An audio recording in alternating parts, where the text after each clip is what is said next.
ये कहानी एक भयानक जंगल की है जो मैंने उनके घर वालों से सुनी है, जिसके साथ यह घटना हुई है।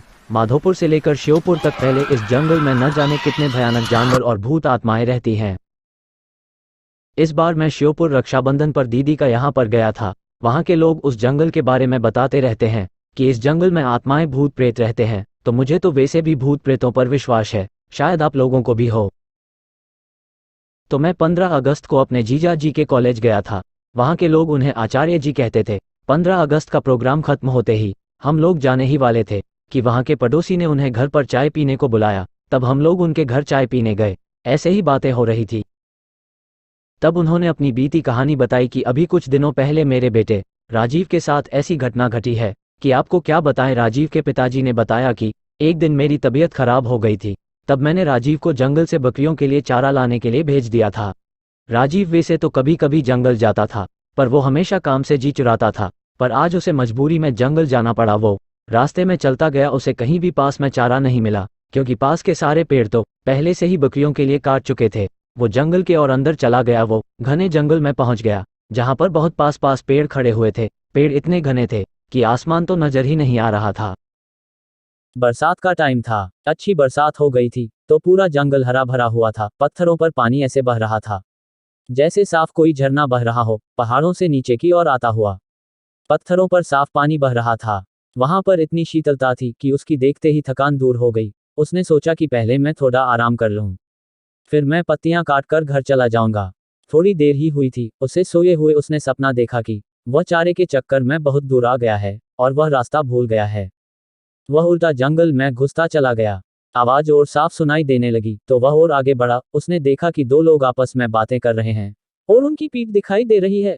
उसने उनके पास जाकर बोला, क्या तुम मुझे घर जाने का कोई छोटा रास्ता बता सकते हो? इतना उसने कहते ही वो दो लोग उसके सामने से ऐसे फुर हुए कि वहां कोई था भी या नहीं। उनके गायब होते ही उसके पसीने छूट गए और वह बेहोश हो गया। जब उसे होश आया तो वह क्या देखता है कि वो सपने वाला आदमी उसके सामने खड़ा है, बड़ी बड़ी लाल आंखें, दांत बाहर निकले हुए, ऊपर से नीचे तक इतना भयानक कि वह डर गया और पागल सा होकर भागने लगा। उसने देखा कि एक भालू उसकी ओर भागता हुआ आया और उसके ऊपर झपटा। उसे लगा कि अब नहीं बचने वाला, उसके तो होश ही उड़ गए। वह एकदम बैठ गया और वह भालू ऊपर से निकल के नीचे गिरते ही वह आदमी बन गया। उसके गाल पिचके हुए, हाथ टेढ़े और पैर उल्टे, यह लंबी दाढ़ी और दांत होठ कटकर बाहर निकले हुए। राजीव तो बस उसे देख रहा था, पर उसके होश ठिकाने नहीं थे। वह वहीं पर गिर पड़ा। इधर घर वालों को चिंता हो रही थी कि अंधेरा हो गया, राजीव अभी तक क्यों नहीं आया। उसके बड़े भाई ने कहा कि अभी आता ही होगा। सब लोग जब इंतजार करके थक चुके थे, रात के 10 बज चुके थे। अब उसके भाई को लगा शायद कुछ तो गड़बड़ है। कुछ लोगों ने कहा चलो ढूंढते हैं, क्या पता इतने बड़े जंगल में कहाँ क्या हो गया होगा। सब लोग लाठी भाले टार्च लेकर उसे ढूंढने निकल पड़े। उसका भाई अपाहिज था, वह एक पैर से चलता था, इसलिए उसके पिताजी ने कहा, बेटा तू यहीं रह, अपनी माँ और बहन के पास हम लोग जाते हैं, कुछ खबर होगी तो हम बताएंगे। पूरी रात जंगल में ढूंढते हुए हो गई, पर उसका कुछ नहीं पता चला। जहां तक वो लोग जाते थे वहां तक सारा जंगल छान मारा, मगर राजीव का कोई पता नहीं। सब लोगों ने कहा कि अभी घने जंगल में जाना ठीक नहीं है, अभी सुबह होते ही चलेंगे। अभी 4 बजे है, अभी 1 घंटे में सुबह हो जाएगी। सब लोगों ने वहीं बैठकर सुबह का इंतजार करने लगे। थोड़ी देर बाद सुबह हो गई। सब लोगों ने कहा चलो अब चलते हैं। सब लोग चल दिए आवाज लगते हुए। राजीव बेचारे की भूख प्यास के मारे वो हालत हो गई थी कि वह सुध बुध खो बैठा था। उसे अब यह नहीं पता कि मैं कहां पर हूं। 2 दिन हो गए, राजीव का कहीं पता नहीं चला। अब सब लोग परेशान थे। उधर राजीव का भाई बहुत व्याकुल था, बेचारा कुछ कर तो नहीं सकता था। वह जाकर अपने सामने खड़े हुए नीम के पेड़ के नीचे गड्ढा खोदने लगा और कहने लगा, मेरा भाई आएगा, मेरा भाई आएगा। वह कहे जा रहा था। दोस्तों, उस नीम पर वह रोज सुबह ढूंढ जाते थे, उसे अपने देवता का निवास मानते थे। इधर उसके भाई की पुकार सुन के उनके देवता निकल पड़े। उधर रात हो गई थी और राजीव को उन भूतों ने घेर रखा था। भाई वह खुद बता रहा था, भाई क्या बताऊं, उस रात की बातें याद करके मैं अभी भी डर जाता हूं।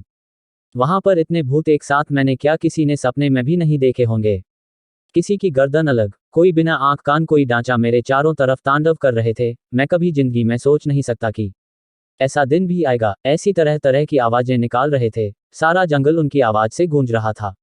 मुझे लग रहा था कि मैं अब बचने वाला नहीं हूँ। लगता है ये लोग मुझे मार डालेंगे। मैं तो इतना डरा हुआ था कि मैं रो रहा था कि अचानक घोड़े के पैरों की आवाज आई। सब लोग एकदम शांत हो गए।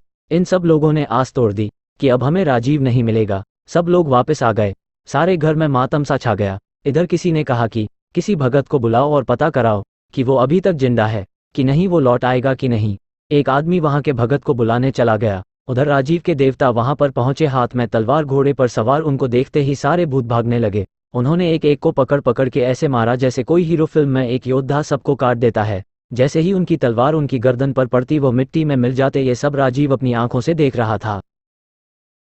तब उस घुड़सवार ने कहा कि तुम अब चिंता मत करो, मैं आ गया हूं और सुबह तक कोई तुम्हें लेने आ जाएगा। अब तुम बेफिक्र होकर सो जाओ। उनके आने से मेरा सारा डर खत्म हो गया और मैं आराम से सो गया। इधर भगत जी आए, उन्होंने अपना ध्यान लगाकर देखा और कहा कि तुम्हारा लड़का सही सलामत है और कल आ जाएगा, तुम्हें चिंता करने की कोई जरूरत नहीं है।